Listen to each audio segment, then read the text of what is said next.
क्या वाकई कोई बड़ी आपदा आने वाली है? आखिर क्यों समुद्र जीव समुद्र छोड़कर बाहर निकल रहे हैं? और ये हमें क्या संकेत देना चाहते हैं? ये जो मछली आप देख रहे हैं, ये है और फिश।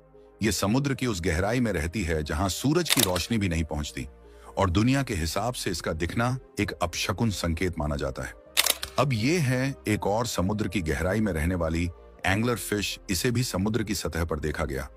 और ये केरला की ये वीडियो, जिसमें इतनी सारी मछलियां समुद्र छोड़कर एक साथ बाहर आ गई, और साउथ ऑस्ट्रेलिया में एकदम से इतनी सारी व्हेल मछलियां समुद्र छोड़कर बाहर नजर आई। अगर एक मछली का मामला होता तो उसे हादसा समझा जाता, लेकिन इतनी मछलियों का एक साथ दिखना जरूर कोई ना कोई बात है। इसी के साथ लाखों कछुए एक साथ समुद्र छोड़कर बाहर निकल आए। आखिरकार इसकी वजह क्या है? ये वीडियो देखिए। टर्की का है। इनकी लहरें बिल्कुल एक स्क्वायरिश शेप की नजर आ रही है, जो कि ऐसा पहली बार देखा गया है। आखिरकार पूरी दुनिया के ओशियंस में हो क्या रहा है? क्या वाकई ये कोई आपदा का संकेत है, या कोई भयानक जीव समुद्र में जाग उठा है? आपको क्या लगता है? कमेंट में जरूर बताएं, और ज्यादा से ज्यादा इस वीडियो को शेयर, लाइक करें, और पार्ट 2 के लिए हमें फॉलो करना ना भूलें।